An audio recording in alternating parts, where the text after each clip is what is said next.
Eu estou aqui nesta noite para falar a respeito do Evangelho. Quantos de vocês sabem o que é o Evangelho? Alguém? Alguns de vocês. Vocês vão perceber que no dia em que Jesus Cristo voltar, vocês vão entender todas as coisas. O que vocês precisam entender sobre escatologia, sobre a segunda vinda. Vocês vão entender tudo naquele momento. E em um piscar de olhos, todas as perguntas na vida de vocês serão respondidas.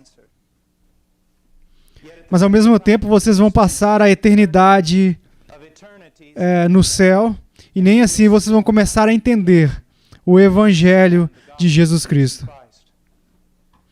Vocês moram na América, um país que está dominado pelo Evangelho reducionista. Recebemos o glorioso Evangelho do nosso bendito Deus e nós reduzimos a 4 leis espirituais ou 5 coisas que Deus deseja que você saiba. Se você ler e aceitar e fazer uma pequena oração no final, parabéns. Você está admitido. Este não é o Evangelho de Jesus Cristo. Este não é o Evangelho de Jesus Cristo. Há tanta atividade na América e no cristianismo americano, tanto barulho, mas pelo menos começamos a entender o início do cristianismo. De acordo com as Escrituras, o maior conhecimento que um homem pode ter é o conhecimento de Deus. Se eu te desse um pedaço de papel e te pedisse para escrever a definição de cada atributo de Deus em um parágrafo, você saberia como fazer? Em todo o seu cristianismo, você aprendeu as coisas importantes? Quando você não tem mais a essência do cristianismo, o poder do cristianismo, a verdade do cristianismo, você tem que substituí-los por todos os tipos de coisas artificiais. Você tem que fingir ser a igreja de Jesus Cristo em um parque de diversões de Cristo, para fazer o mundo vir a você. Há 2 coisas que acontecerão neste país: um despertar ou um julgamento. Mas, olha, o julgamento não começa com políticos liberais ou com os imorais de Hollywood. Começa com a igreja. E aqui nós encontramos outro tópico importante. Onde está a igreja? O que é a igreja? Eu posso dizer para vocês que hoje em dia o que se chama de igreja não é a igreja. Mas a verdadeira igreja de Jesus Cristo acredita nele, se arrepende dos pecados, cresce em santidade e amor. Não está focada nele, em si própria, ou buscando sua própria realização, mas mostra desinteresse por estas coisas, se dando aos outros em nome de Deus. Veja, eu tenho um grande temor por vocês, porque muito do que vocês são, e tanto pecado, o que eu tenho também, não é baseado nas Escrituras, mas baseado na cultura. Isso deve acabar. Nós devemos reaprender, não verdades que ninguém nunca descobriu, nós devemos aprender as verdades que formaram a base do cristianismo histórico. Vocês devem, como cristãos, se vocês são cristãos, se voltarem à rocha da qual vocês foram cortados. Busque, disse o profeta, os antigos métodos e aprenda a caminhar neles. E por onde podemos começar? Começamos com o Evangelho de Jesus Cristo. Esta noite nós vamos ver o que a maioria dos teólogos consideram a passagem mais importante das Escrituras em toda a Bíblia. Na verdade, eu diria que se perdêssemos todas as passagens das Escrituras, exceto uma, essa seria a que eu manteria. Muitos se referiram a ela como a Acrópole da fé cristã, aquela cidade forte e fortificada de Deus. Então vamos abrir as Bíblias, se você estiver aí, no livro de Romanos.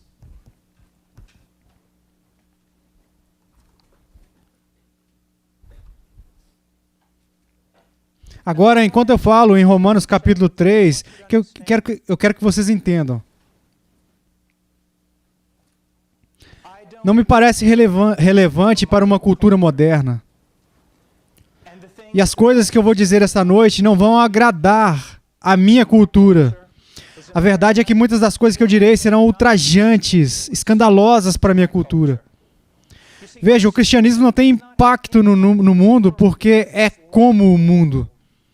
Porque ele deu um questionário para saber o que o mundo quer e então se adapta ao que o mundo deseja. Não, o cristianismo é verdadeiro.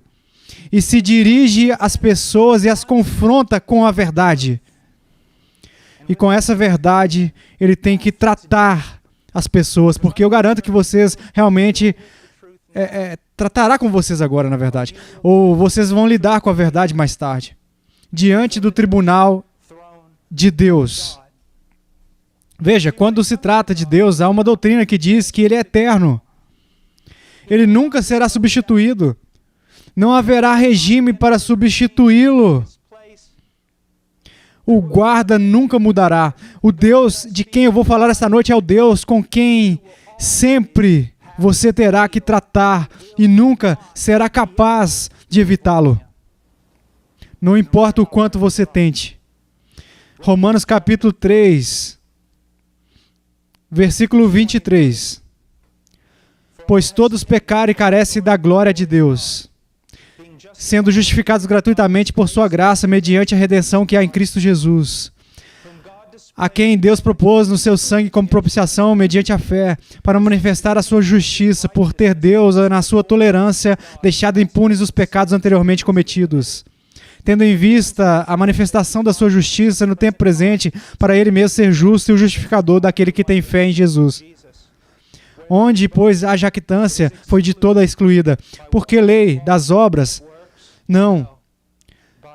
Pelo contrário, pela lei da fé. Vamos orar. Pai,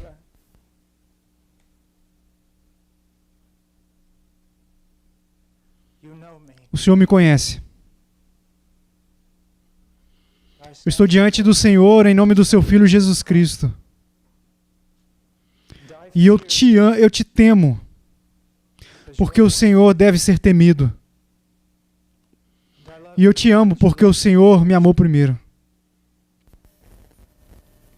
Pai, pelo amor do seu nome e por causa do seu Filho, honre o seu Evangelho.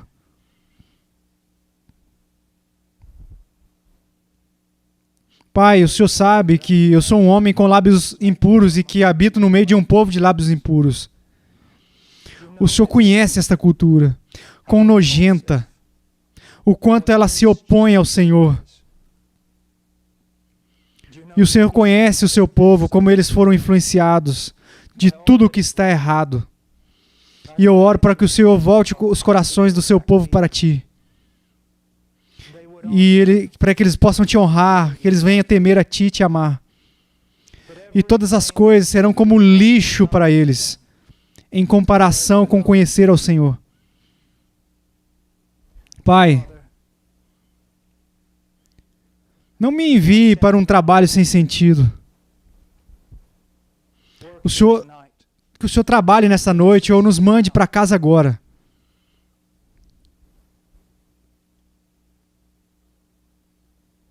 Em nome de Jesus. Amém. Pois todos pecaram. Isso não assusta vocês? Deveria. Você entende? Porque nós somos pessoas que não conhecem a Deus muito bem. Ele parece o Papai Noel para nós hoje em dia. Porque nós temos aquele Deus domesticado, inofensivo, que podemos colocar nos nossos bolsos e sempre que precisamos tiramos do bolso. Porque nós sabemos tão pouco a respeito das Escrituras. Nós não conhecemos Deus e porque não conhecemos a Deus, nós não conhecemos a nós mesmos e não sabemos o que realmente é o pecado. Deixa eu dar algumas palavras. Assustador, mau, abominável. Algumas das coisas que você viu na TV ontem à noite, antes de vir aqui, e que você riu. Houve abominação aos olhos de Deus. O mesmo Deus que você disse que serviu quando entrou neste lugar. Este Deus Não faz parte da sua vida. Não é algo que você adiciona a uma carreira de sucesso. Ele é tudo ou ele não é nada. Ele não tem tacos e não tem jogos. Ele é Deus. E a Bíblia nos diz que cada um de nós pecou contra Ele. Os puritanos disseram assim, vocês não pecaram contra o prefeito de uma aldeia. Vocês não pecaram contra a raça de vocês. Mas vocês pecaram contra o Criador deste universo. Alguém que é tão bom que Ele merece absolutamente tudo de bom que você pode dar a Ele. E você não merece. Você pecou. Eu quero que vocês pensem por um momento. Na criação do mundo, Deus está lá naquele dia e comanda as estrelas muito maiores do que o nosso Sol. Eles se colocam em diferentes lugares no espaço e se curvam para ouvi-lo. Ele diz aos planetas para se colocarem em ordem e não estragarem essa ordem até que ele não ordene mais nada e eles se curvam e o adoram. Ele diz para as montanhas subirem, os vales se afundarem e todos eles escutaram. O mar, o grande mar, diz a ele: você virá aqui e não passará adiante desta margem. E o mar gritou, amém. E ele diz, vamos. E você responde, não. Não. Eu não vou. Ou eu irei, mas do meu jeito, na minha maneira de religião, para ser o suficiente, assim, para acalmar a minha consciência.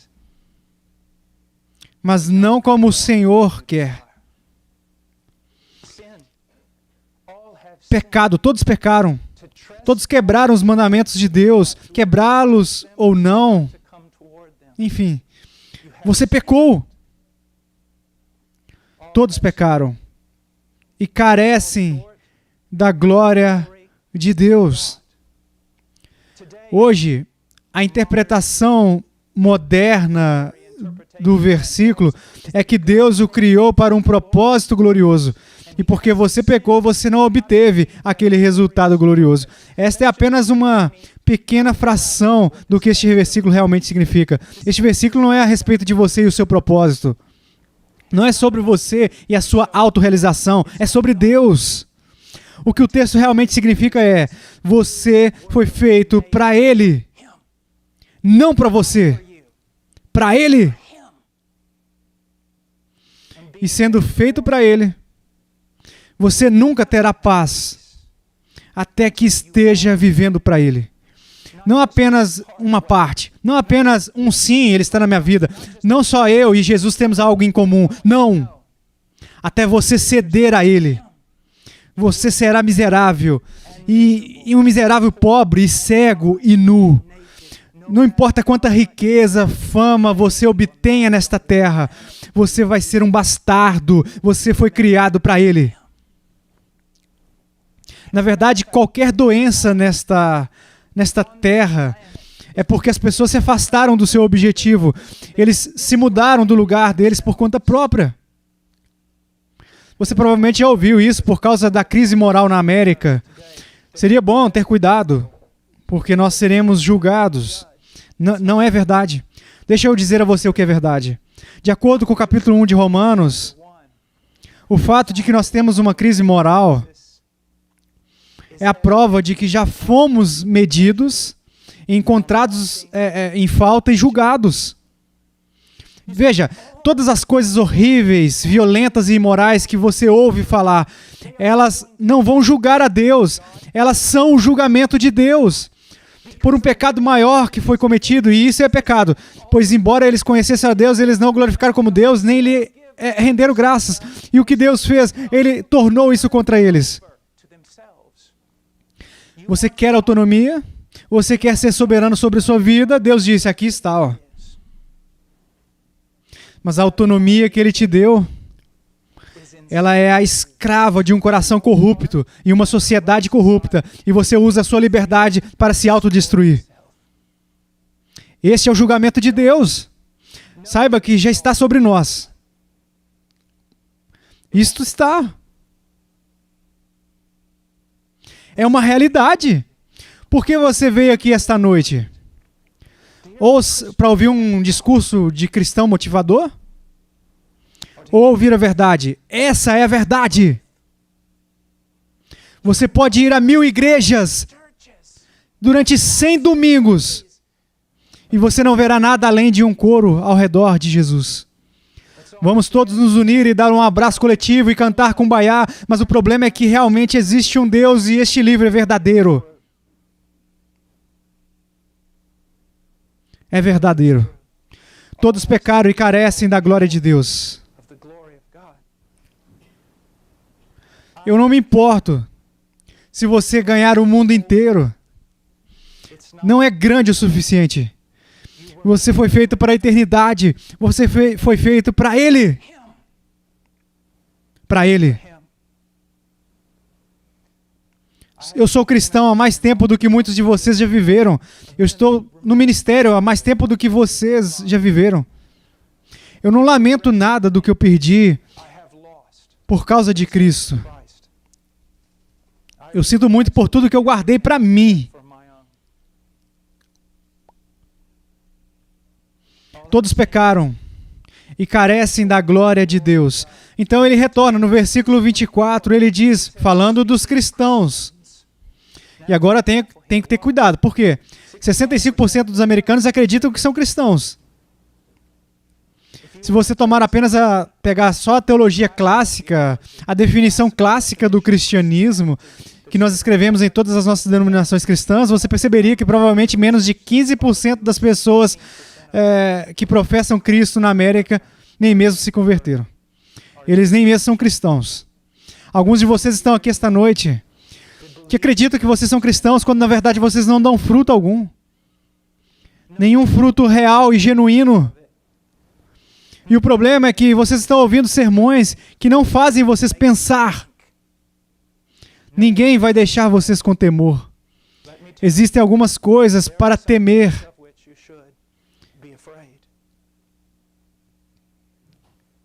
Mas falando de um verdadeiro cristão, ele diz, sendo justificados.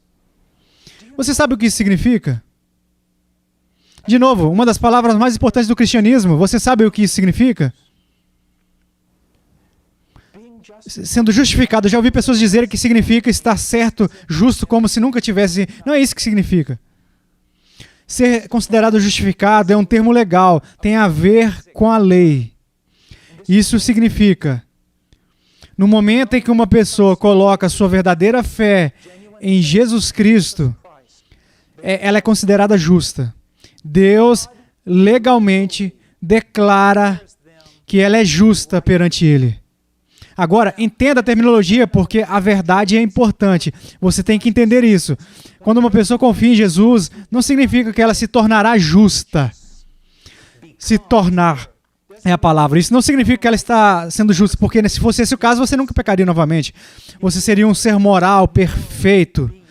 Você não foi reconstruído naquele tempo como um ser justo em toda a plenitude da perfeição. Você ainda é suscetível ao pecado, mesmo como cristão. Mas ser considerado justo significa que Deus, do seu trono, declarou você justo perante Ele e trata você como se você fosse justo diante dEle. Justificado. Agora, aqui está algo que todas as religiões do mundo têm em comum. Ou a maioria das religiões. É isso. Como um homem pode ser justo diante de Deus? Como um homem pode ser justo diante de Deus? A maioria das religiões, na verdade, você pode pegar todas as religiões e reduzi-las a duas. A religião das obras e a religião da graça. Todas as religiões do mundo dizem, faça isso, faça aquilo, e você será digno de Deus. Faça Deus ter uma dívida com você e viva de tal maneira que Ele te torne salvo, porque Ele deve isso a você. Isso é o que os fatos realmente nos dizem. Então, a salvação pela graça é um presente. Procuramos um muçulmano e perguntamos, se você morresse agora, para onde você iria? Ele vai responder, eu vou para o céu. Por quê? Bem, porque eu li o Alcorão, fiz as peregrinações, fiz as minhas orações, eu sou um homem hétero, eu sou um bom homem. Ok.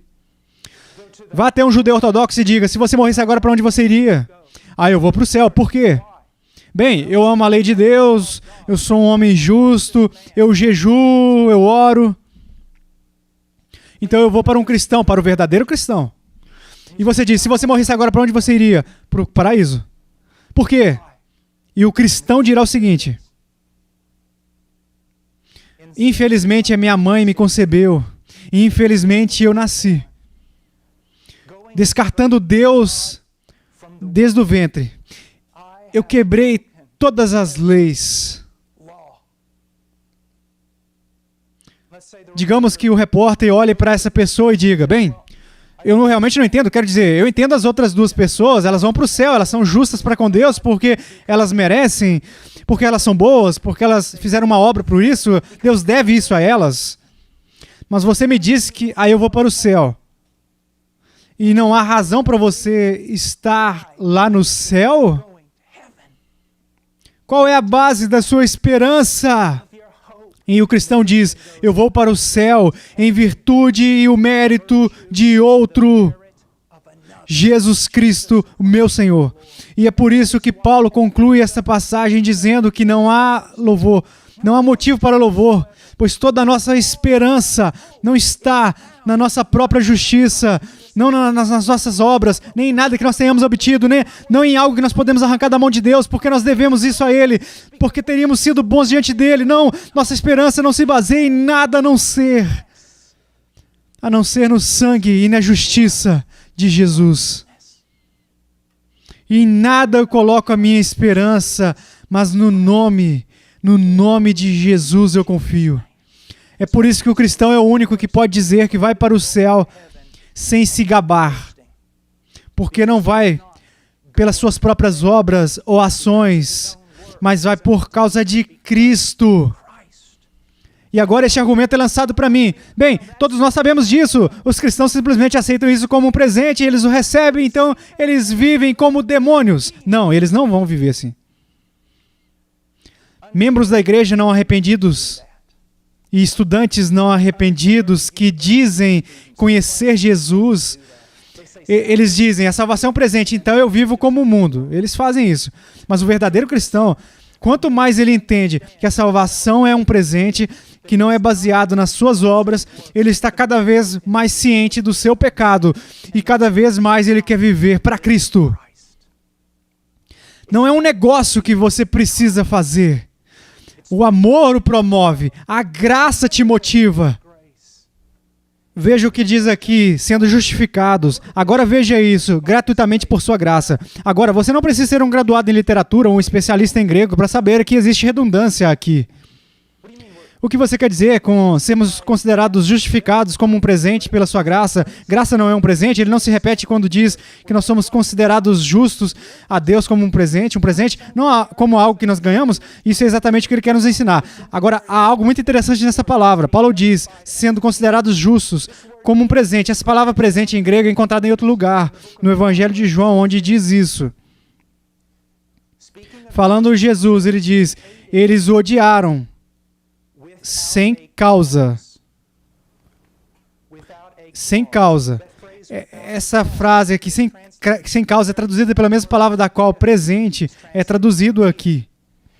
Então o que ele diz é, ninguém jamais teve um motivo para odiar Jesus. Ninguém nunca teve um motivo para odiá-lo. E da mesma maneira, Deus não tinha motivos para te considerar justo. Quando Deus despreza o homem, Ele não encontra razão no homem para justificar ou declarar ele justo. Quando Deus olha para o homem, a única coisa que ele pode enxergar é o pecado. E a lei exige a morte desse homem.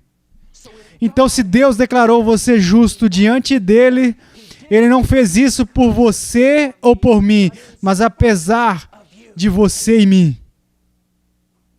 Você se lembra da mulher que amava tanto a Jesus? Ela era uma mulher pecadora, ela veio e caiu aos pés dele. E Jesus disse a todos os fariseus justos, esta mulher ama muito porque muito foi perdoado.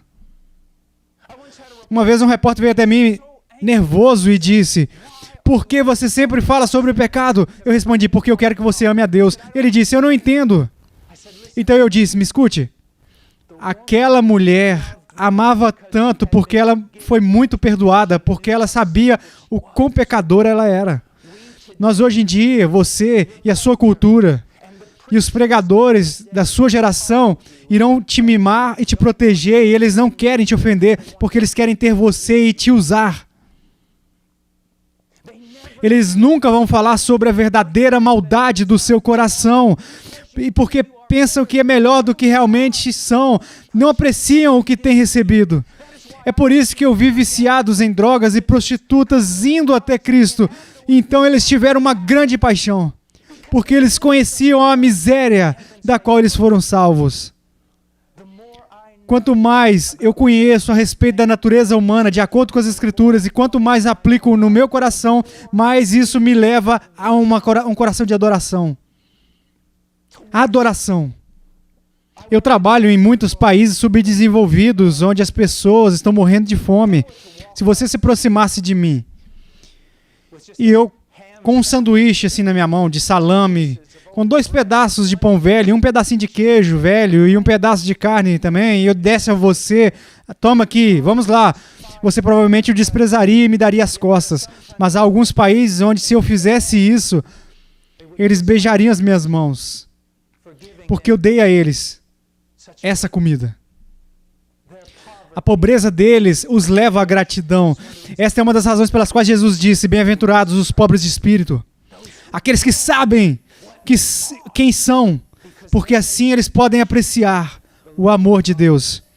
E esse amor os moverá a servir. Agora ele diz, sendo justificados gratuitamente por sua graça. Um presente imerecido. Você pode pensar que quando um pregador se levanta e diz, olha, a salvação é um presente merecido.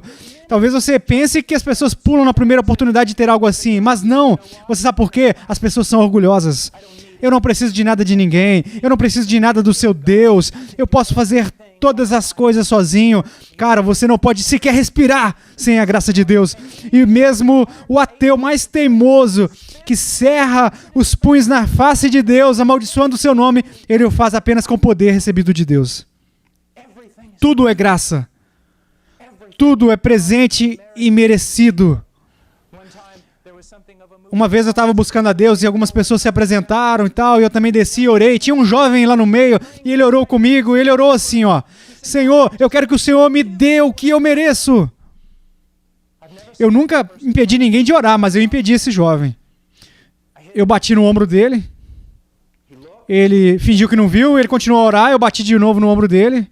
Ele olhou para mim e eu disse: nunca, nunca repita esta oração novamente. Porque, meu jovem, a única coisa que você merece é uma eternidade no inferno. Você tem que clamar para que Deus lhe dê o que você não merece. Graça, dom imerecido, vida eterna em Jesus Cristo. Paulo continua. Somos considerados justos, declarados justos, como um presente por sua graça, mediante a redenção. Você sabe o que isso significa? Existem algumas palavras, disseram os puritanos, que depois de dizermos, devemos ficar em silêncio e ficar quietos com os nossos lábios tremos, porque são quase sagradas assim, para ponto de serem pronunciadas. Essa é uma daquelas palavras. Significa para comprar. É tipo comprar a liberdade de um escravo ou um prisioneiro. Um prisioneiro de guerra com um preço a ser pago. Isso significa um dom imerecido da parte de Deus, este estado de justiça perante Ele. Isso custa alguma coisa. E quanto custou? Sangue de bois e cabras? Não. Ouro e prata da nossa vida passada? Não. O sangue do único Filho de Deus. Tínhamos que ser vencidos. Tínhamos que ser comprados. Uma boa pergunta é, de quem?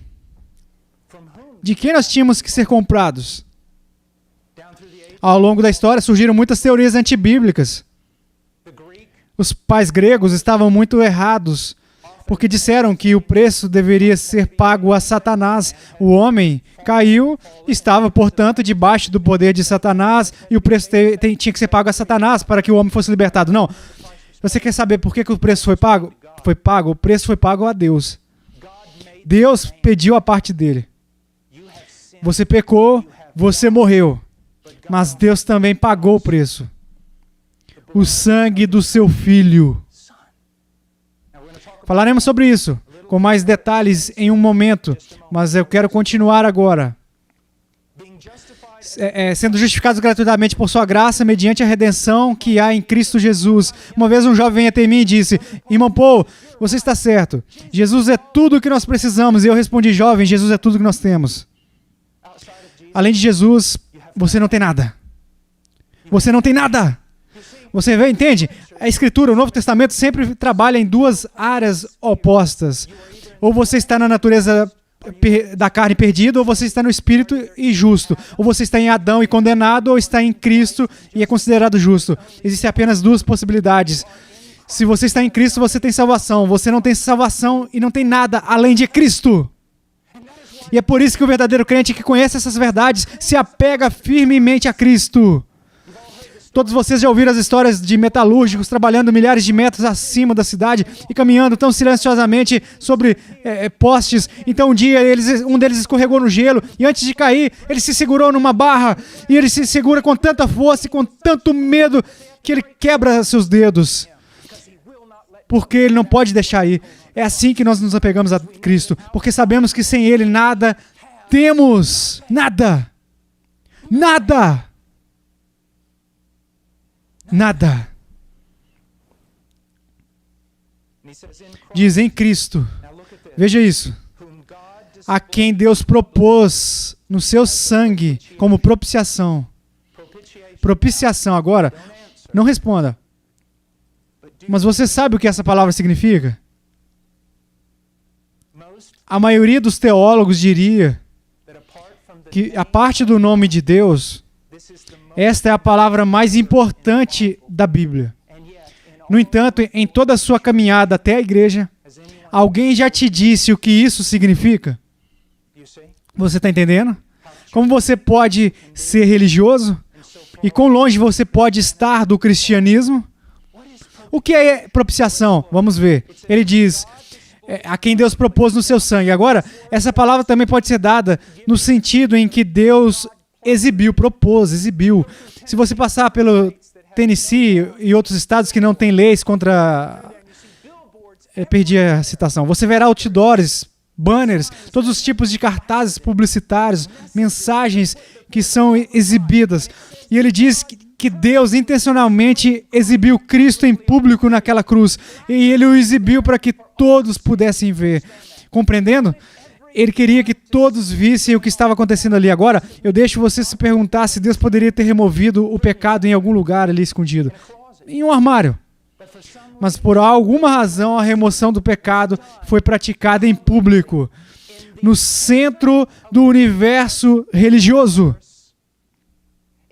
Na cidade religiosa de Jerusalém, ali na encruzilhada, Jesus ressuscitou e Deus o fez intencionalmente em público.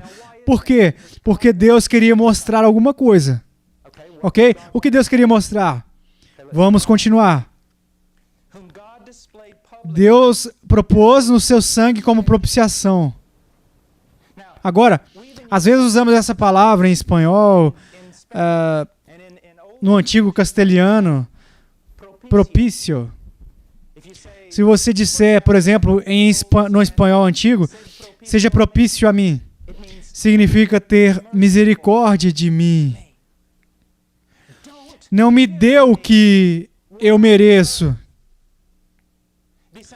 Se for assim, um ladrão é pego por seu mestre porque ele roubou e ele é digno de morrer, e seu mestre o pega pelo pescoço e o arrasta por trás assim dele para levá-lo para a forca, e o ladrão escapa e cai de joelhos. E o que ele faz? Ele implora por misericórdia. Não faça comigo o que eu mereço. Não faça comigo o que a lei exige. O que é propiciação é um sacrifício. O que permite que Deus tenha misericórdia dos culpados. Agora, qual é o problema? Vou apresentar a vocês o maior problema do cristianismo. É disso que se trata todo o Evangelho. É isso. É o núcleo, é o coração do Evangelho.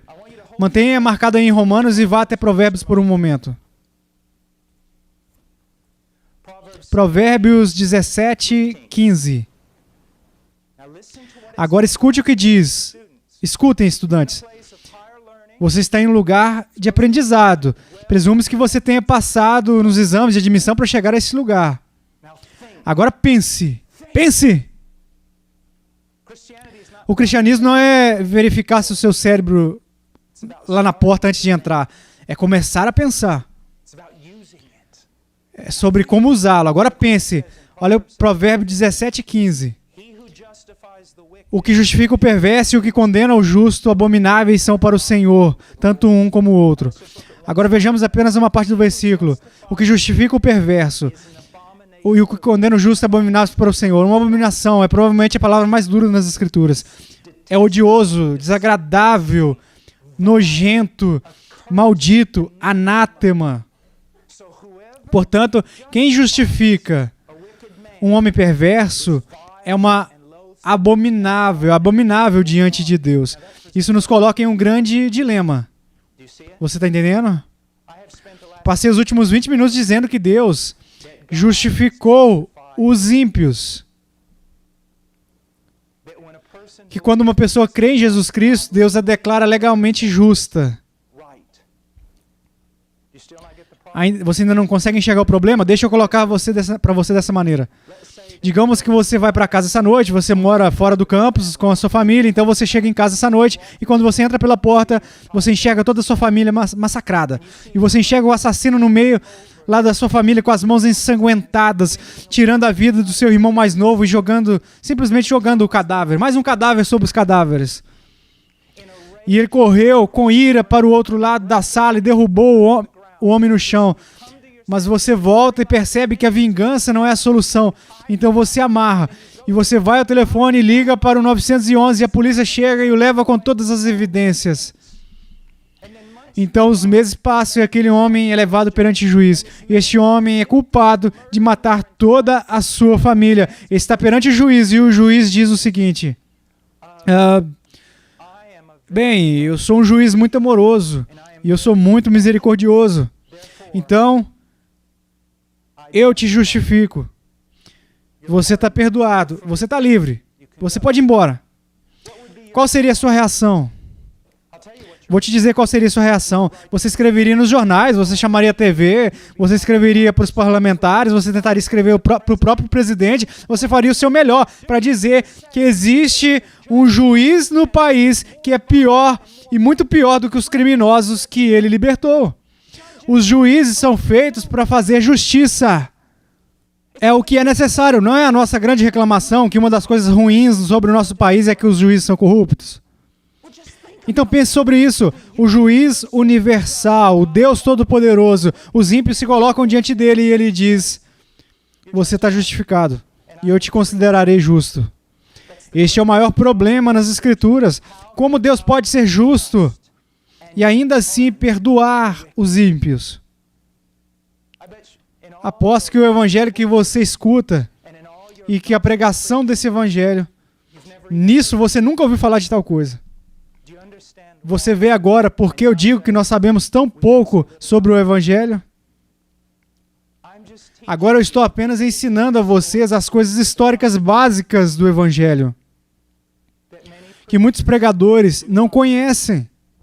Que o problema de toda a Escritura é este: se Deus é justo, Ele não pode perdoá-lo. A lei exige a sua morte. E se Deus é justo, Ele não pode simplesmente desconsiderar o pecado. Ele tem que tratar disso. Agora deixa eu compartilhar com vocês algumas coisas de Deus que não são nada econômicas e vão te escandalizar.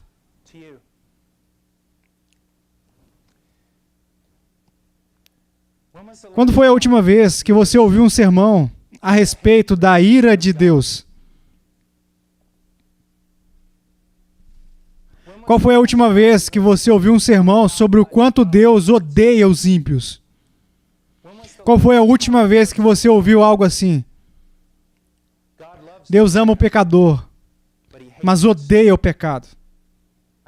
Eu estou aqui para te dizer, mesmo que fique bem nas costas de uma camiseta cristã, isso não é bíblico e não é cristianismo histórico. Dê uma olhada, não perca a página aí e volte para Salmo 5.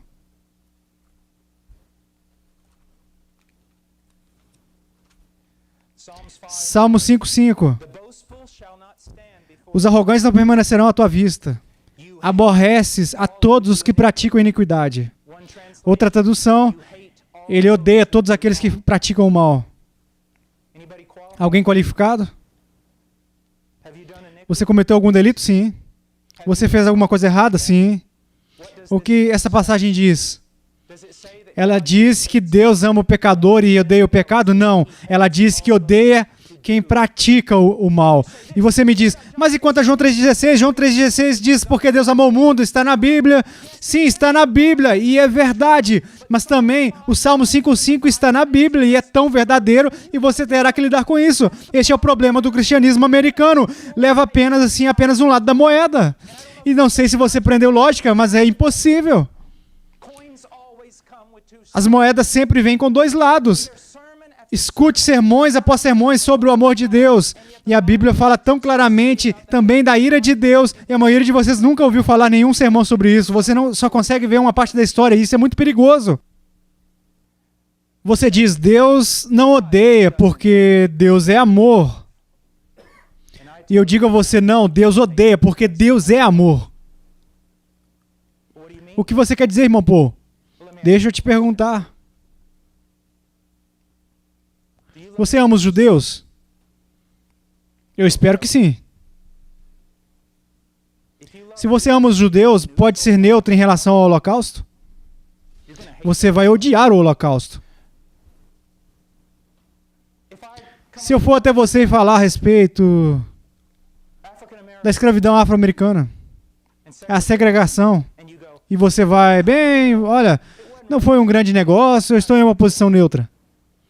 Você ama os afro-americanos, então? Não. Você ama bebês? Você deve, então, odiar o aborto. Você está entendendo? Se eu fosse até vocês e lhes desse um artigo no jornal que disse que um menino foi pego por um pedófilo e mantido em seu porão por 10 anos sendo abusado, e eu lesse isso para vocês e vocês respondessem, bem, você sabe, todo mundo tem um estilo de vida diferente. Se você respondesse assim, eu acho que você seria tão monstro quanto o homem que sequestrou o menino. Você entende? Você mesmo, quando você ouve histórias sobre coisas horríveis, o que aconteceu e as injustiças, você fica muito chateado, não fica? Você fica irritado. Então você tem o direito de se comportar assim e Deus não? Você que quebrou todas as leis de Deus, você tem o direito de se levantar e ficar com raiva porque alguém fez algo pior do que você, mas Deus que amou, então ele tem que se sentar na cadeira e ficar neutro? Você já ouviu o pregador dizer, a primeira coisa que eu quero dizer é que Deus não é um Deus irado. Você já viu algo assim? Bem, eu tenho novidades para vocês. Deus é um Deus irado. Na verdade, a Bíblia diz que ele fica irado todos os dias. Isso é o que a Bíblia diz. Não farei isso para proteger a reputação de Deus ou transformar ele em alguém de quem você gosta. Eu vou te dizer quem ele realmente é. E você diz, irmão Paul, e quanto ao amor, somente neste contexto você pode entender o amor. Veja, Deus é justo e santo. Ele ama tudo o que é belo e bom. E por causa disso que ele odeia o que é sujo, profano, mau e prejudicial. Você está entendendo? Você percebe que violou todas as leis? Eu poderia listar os 10 mandamentos e mostrar como você quebrou, você e eu, nós quebramos cada um deles. Deus deveria estar irado. E é isso. Mas aqui está a grande coisa. O amor de Deus é dessa natureza, para que ele possa provar até mesmo para os objetos de sua ira e trabalhar pela salvação deles. Mas aqui está o problema. Quebramos a lei de Deus e a justiça de Deus exige que nós morramos. Agora, isso é o que você precisa entender. Você vive em um mundo onde não há justiça.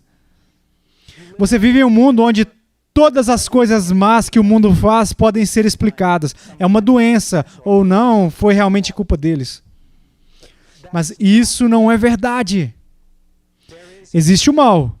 Nós também participamos. Cara amigo, se eu rasgar o seu coração agora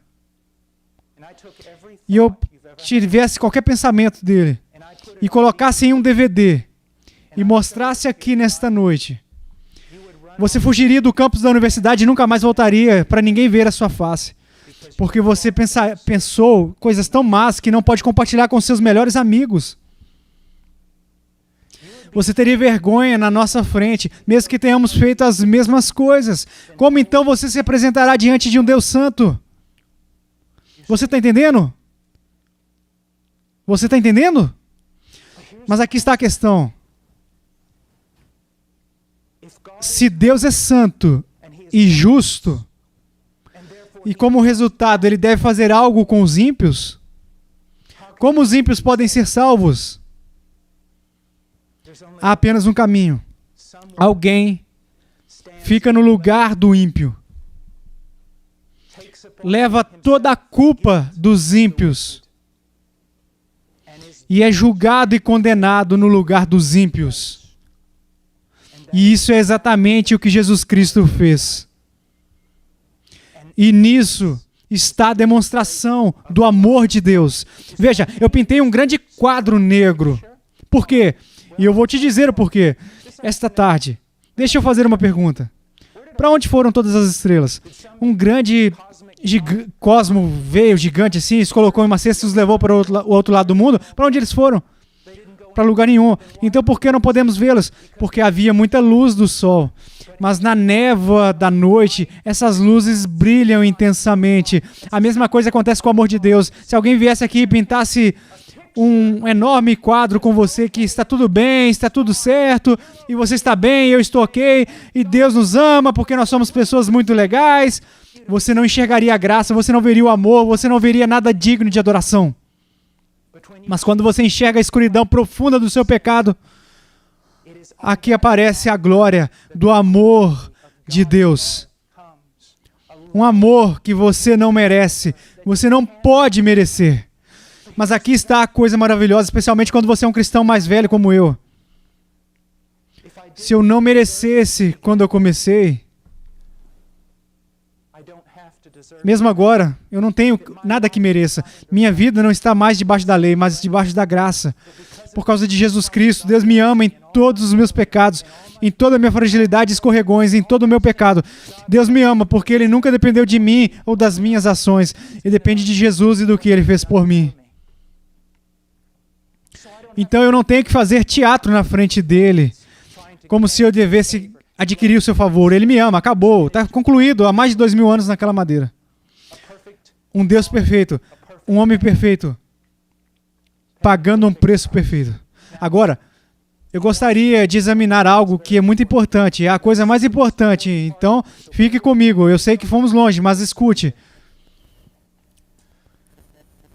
Quando as pessoas falam sobre a cruz, sempre falam sobre os cravos nas mãos e nos pés dele, a lança nas costas, a coroa de espinhos na cabeça, os insultos, as surras, os chicotes, tudo sobre o sofrimento físico de Cristo. E eu não quero tomar nada disso e tirar. Mas se isso é tudo que você sabe sobre a cruz, você não sabe nada sobre a cruz, você não entende a cruz. Não somos salvos apenas porque os romanos e os judeus rejeitaram Jesus ou o pregaram na cruz e que eles perfuraram a sua costela ou o chicotearam. Nós estamos salvos porque naquela cruz Ele carregou o nosso pecado. Ele foi abandonado pelo seu Pai.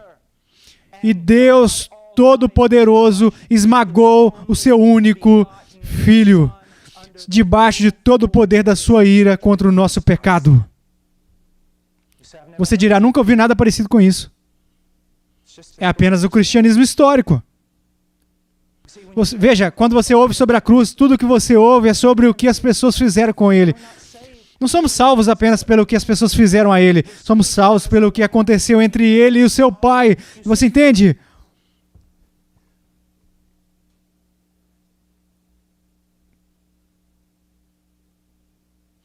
Neste seu sistema, olha, Deus é santo e que o homem é um pecador, e há um abismo entre os dois, e o homem não pode ir a Deus. E assim é.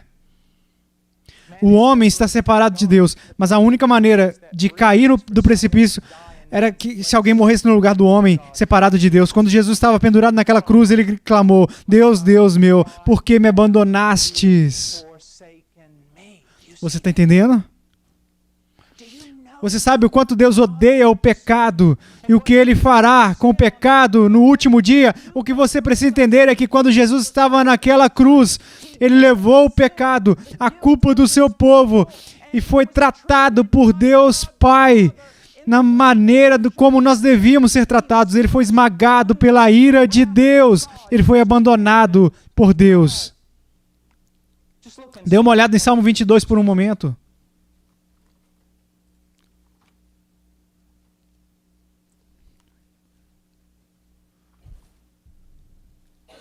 Você sabe que quando Jesus estava na cruz, ele clamou: Deus meu, por que me abandonastes? Ouça o Salmo 22, versículo 1. Deus meu, por que me desamparaste? Porque se acham longe de mim a salvação as palavras do meu bramido. Deus meu, clamo de dia e não me respondes, também de noite, porém não tenho sossego. Contudo, tu és santo, entronizado entre os louvores de Israel. Nossos pais confiaram em ti, confiaram e os livrastes. A ti clamaram e se livraram. Confiaram em ti e não foram confundidos, mas eu sou verme e não homem, opróbrio dos homens e desprezado do povo. O que ele está dizendo? Ele reclama, ele questiona a si mesmo. Deus, por que o Senhor me abandonastes? Então ele traz o seu argumento. Isso nunca aconteceu na história do povo de Deus, que um homem justo clamou e o Senhor não respondeu. Mas aqui estou eu nesta cruz, o seu único filho, e eu clamo para o Senhor e o Senhor não me responde. Por quê? Então ele responde a sua própria pergunta: você é santo e eu sou um verme. Uma reprovação. Você entende? Alguém teve que assumir a sua culpa, levou sobre ele o seu pecado. Já ouvi pessoas dizerem: bem, quer saber? Deus olhou por intermédio dos céus e ele não viu nenhum anjo disposto, ele olhou para todo mundo e não era ninguém disposto, é absolutamente absurdo. Mesmo que todos os anjos do céu quisessem, o preço não teria sido pago por eles. Veja, quem deveria morrer ali tinha que ser um homem. O homem pecou, o homem deveria morrer. Deus se fez homem e ele se tornou o nosso irmão. O nosso irmão mais velho. Os judeus estão falando sobre isso. Ele se tornou um de nós. Ele se identificou conosco. E assim ele poderia ir para a cruz no nosso lugar. Uma vez pregamos em uma universidade e um estudante se levantou e disse: eu tenho uma pergunta para você.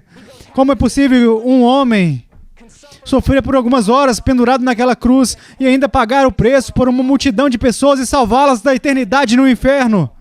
E eu respondi: jovem, só existe uma maneira. Porque o homem que estava na cruz tinha mais valor do que todas as pessoas juntas. Você pode levar tudo o que existe, assim, montanhas, colinas, palhaços, estrelas, anjos, o sol, os planetas, as luas, as fontes, todas as coisas bonitas, e você colocar em uma parte da balança, e Jesus do outro lado da balança, ele vai pesar muito mais do que tudo isso. E ele foi capaz de fazer isso por causa do seu valor infinito. Um teólogo colocou dessa maneira: o Filho olhou para o céu, levando os nossos pecados, e clamou: Deus meu, por que o Senhor me abandonaste? E Deus Pai bateu a porta do céu diante da face dele e disse: o Senhor teu Deus te condena. Alguém teve que morrer debaixo da ira de Deus contra o nosso pecado. Você quer saber o quanto Deus odeia o pecado? Quando seu próprio filho levou o pecado, Deus o esmagou. O que você acha que ele fará com você no dia do julgamento, se você aparecer diante dele descoberto, nu? Se você vier diante dele sem Cristo? Você diz, é horrível, é bíblico, é escandaloso, mas é verdade. E eu posso te dizer, há muito mais versículos na Bíblia que reforçam o que eu estou dizendo, em vez do que diz os cristãos de hoje em dia na América.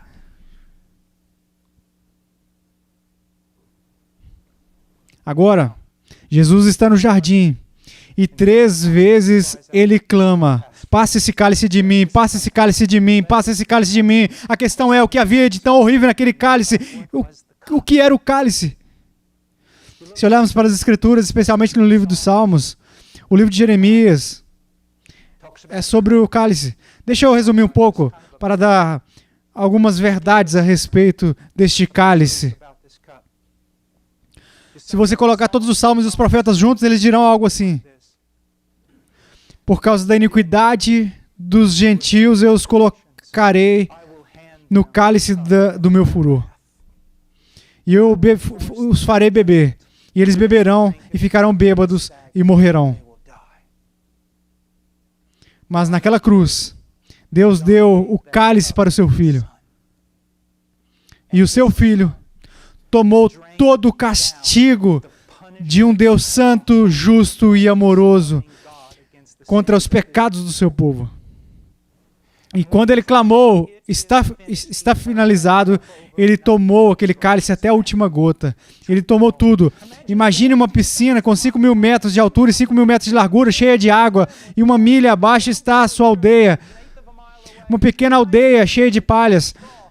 E uma manhã você de repente acorda e sai e ouve um estalo alto, e antes que você perceba, a piscina está quebrada e toda a água é liberada em sua direção.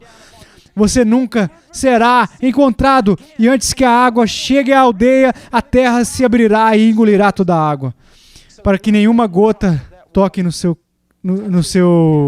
sua roupa. Isso é o que Jesus fez por você. Imagina uma pedra de moinho de 500 quilos e outra no topo do mesmo peso, moendo na direção oposta, uma contra a outra.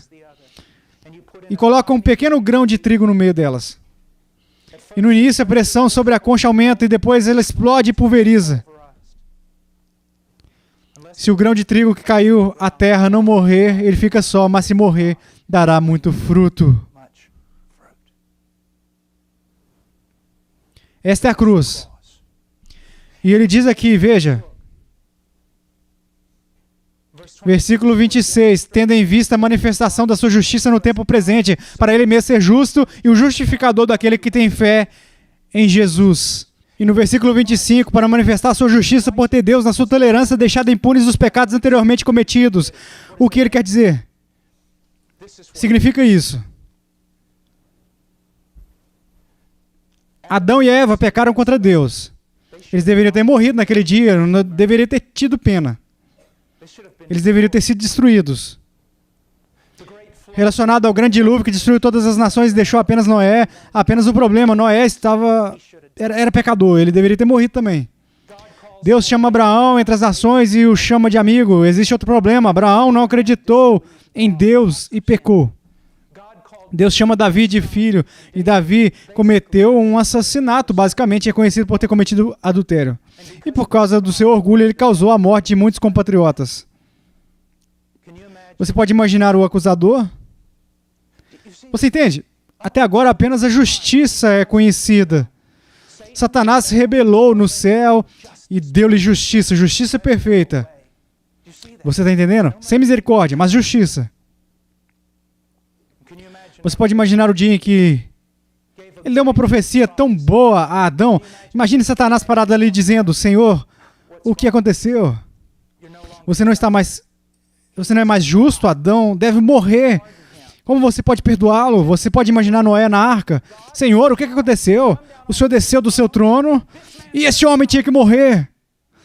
Davi, você o chama de filho? Como você pode fazer isso e ainda ser um Deus justo? Como você pode perdoar o pecado deles e eles têm que morrer? 2000 anos atrás, Deus respondeu a questão. Quer saber como eu posso fazer uma profecia para Adão? Você quer saber como eu posso salvar Noé? Um homem pecador da morte certa de um dilúvio terrível? Você quer saber como eu posso chamar um homem chamado Abraão, da cidade de Ur, e chamá-lo de meu amigo? Quer saber como eu posso chamar Davi de meu filho? Aqui está a resposta. O meu filho morreu por todos eles. De uma vez por todas, 2000 anos atrás, Deus mostrou que Ele pode justificar, ser justo e ainda considerar os pecadores justos pelo preço que o seu filho pagou por eles. E sim, se você tem que entender algo. Abraão, Noé e Davi foram salvos como você. Eles olharam para a promessa de Deus e eles acreditaram em Deus. Mas eu quero que vocês entendam que acreditar em Deus não é suficiente para te salvar, a menos que Ele tenha pago o preço. Sua fé não paga o preço. Sua fé deve estar naquele que pagou o preço, que é Jesus Cristo. Então, Deus é justo e considera os ímpios justos. Jesus morreu e depois de 3 dias ressuscitou dos mortos. E Deus disse que este é o sinal que Ele nos dá. E se este sinal não for suficiente para você, não haverá outro. Esta é a demonstração de Deus de que Jesus, o carpinteiro lá de Nazaré, era o Filho de Deus. É o sinal da morte de Jesus na cruz, que ela cumpre o julgamento e a justiça de Deus, que extingue a ira de Deus, e agora todos os homens podem ser salvos. Como? Não orando e pedindo a Jesus para entrar no seu coração. Eu sinto muito, não encontro isso nas Escrituras. Eu não encontro em nenhum lugar do cristianismo histórico até agora, no cristianismo moderno americano. Dê 4 pulos à frente, diga sim a todas as boas perguntas, faça esta oração, e se nada acontecer, o evangelista continuará dizendo a você que Jesus entrou no seu coração porque ele disse isso. Não tem valor. Quando Jesus veio a Israel, ele não disse: chegou a hora e o reino de Deus está próximo. Então, quem quer levantar a mão e impedir para entrar no seu coração? Ele não disse isso. Ele disse: o tempo está cumprido e o reino de Deus do céu está próximo. Arrependam-se e creiam no Evangelho. Afastem dos seus pecados e coloquem a confiança de vocês em Cristo. Não em Cristo e na igreja, não em Cristo e no batismo, mas em Cristo apenas, em Cristo somente. A minha esperança é fundada apenas em Cristo. O homem fiel diz algo assim: Jesus, eu vou confiar em Ti, e se não fores o suficiente para me salvar, eu irei para o inferno, porque eu não vou confiar em mais nada. Eu confio apenas em Ti. Apenas em Cristo. Você pode dizer: irmão Paul, o que é arrependimento? Isso significa literalmente uma mudança de mente. Você diz: tudo bem, não é difícil. Eu mudei minha mente. Aqui está o seu problema. Há 2 coisas que você confundiu: mente e coração. Você acha que mudar seu pensamento é superficial, não é desse jeito. Nas Escrituras, a mente ou o coração é o centro do seu ser. É quem você realmente é, a sua essência como pessoa. Quando a Bíblia fala sobre o seu coração, quando a Bíblia fala sobre a sua mente, se refere ao fato de que toda a sua essência é centro de tudo que você é, e tudo que você faz será mudado. E se mudarem, caro amigo, tudo mudará.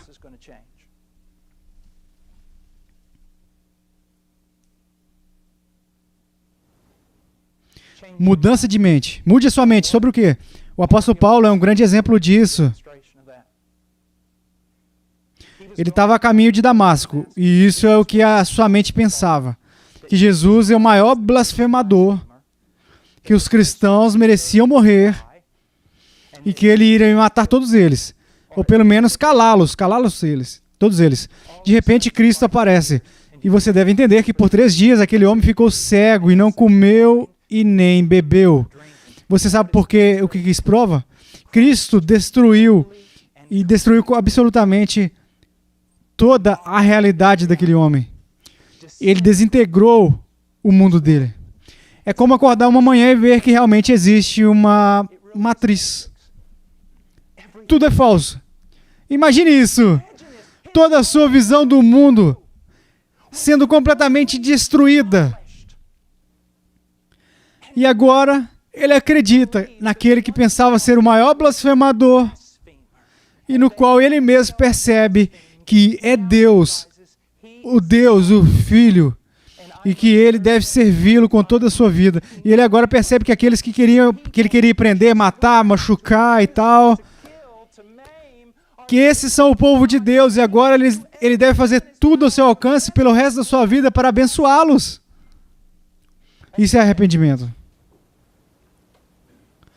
É como quando um estudante, muitos anos atrás, que pensava em dinheiro, em músculos, e aparência, e roupas caras, e sendo aquele cara do campus, ele percebe que ele está morto, um bastardo sujo, ele está nu, ele é egoísta. Há coisas horríveis para uma pessoa nele.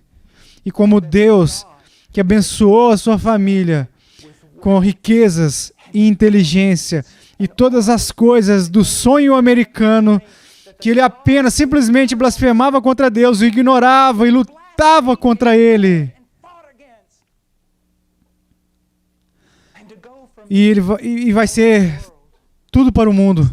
Vai se sentar no canto do corpo docente, pregando o evangelho com seus amigos, pensando que ele havia enlouquecido.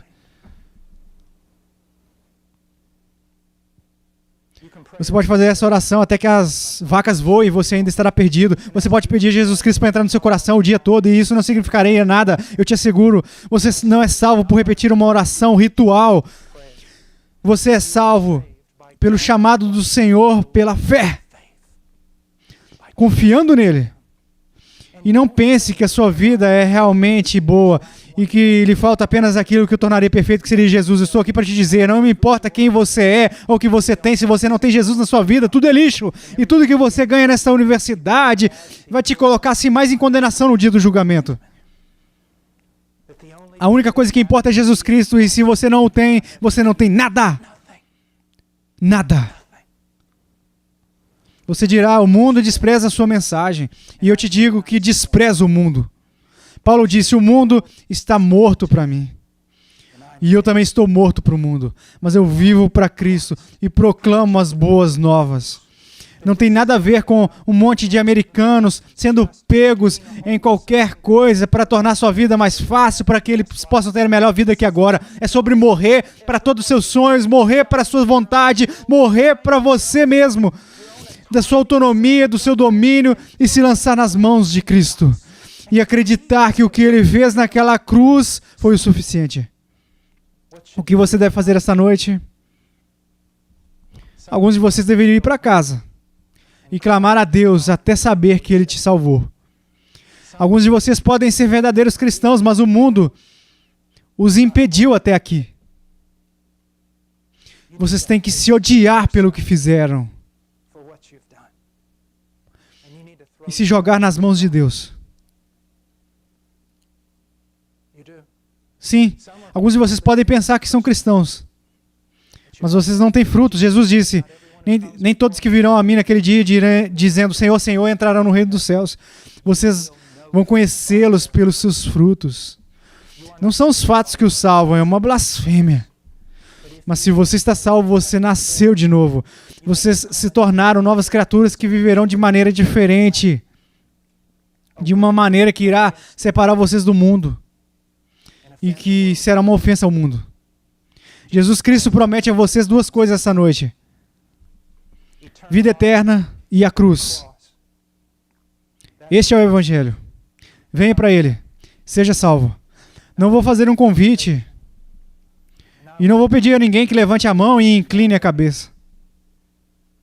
Eu te peço para ir diante de Deus e clamar a ele na fé até que diga que está salvo. Até que você tenha uma segurança dada não por qualquer homem, mas pelo Espírito Santo, que Deus produziu em você a obra sobrenatural em que ele mudou você. Irmão Paul, como eu vou saber que estou salvo? Haverá algumas confirmações imediatas. Você vai sentir sua culpa. Talvez seja um sentimento de alegria, de paz, mas isso não é tudo. Você começará a viver uma vida diferente. Ficarei sem pecado? Não, você ainda vai pecar. Você lutará contra o pecado, mas só isso. Você vai lutar com ele. Você não será mais amigo dele. E pouco a pouco você será mudado. prova de que você se converteu, prova de que algum tempo atrás você realmente se arrependeu e que realmente acreditou, é que você continua a se arrepender e acreditar até hoje em dia. Você cresce em Cristo. Caros alunos, me escutem. Este mundo não tem nada para vocês. Nada. Não vem aqui para seguir o sonho americano. Tudo o que você faz é para a glória de Deus. E você pensa, o quê? Você quer que todos nós vamos para uma missão? Não. O que eu estou dizendo é que se você é cristão, nada será secular. Se você é carpinteiro, se você é engenheiro, se você cava vala, se você é médico, tudo é sagrado. Se você acredita em Cristo, tudo o que você faz é para Ele e para a sua glória. Vamos orar.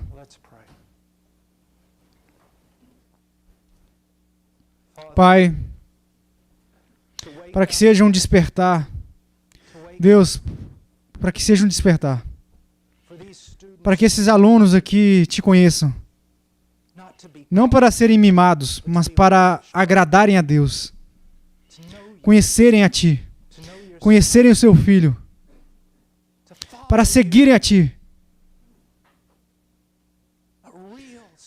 que seja algo real, um cristianismo verdadeiro. Pai, eu oro para que os alunos aqui deem suas vidas a Ti. Que alguns deles possam ir até os confins da terra para pregar o Evangelho, o verdadeiro Evangelho. Não um Evangelho americanizado, não em uma fé leve, não 5 ou 6 passos para você. Mas o Evangelho, um Evangelho para chamar as pessoas ao arrependimento e à fé, para usá-los e derramar o Seu Espírito Santo sobre eles, para habitar neles, para dar a eles força e preenchê-los no Seu poder. Para dar a eles, dê a eles, Pai, algumas mentes brilhantes, dê a eles alguns corações maravilhosos, dê a eles, Deus, uma segurança forte e completa, que na fraqueza eles sejam fortes. Em nome de Jesus. Amém.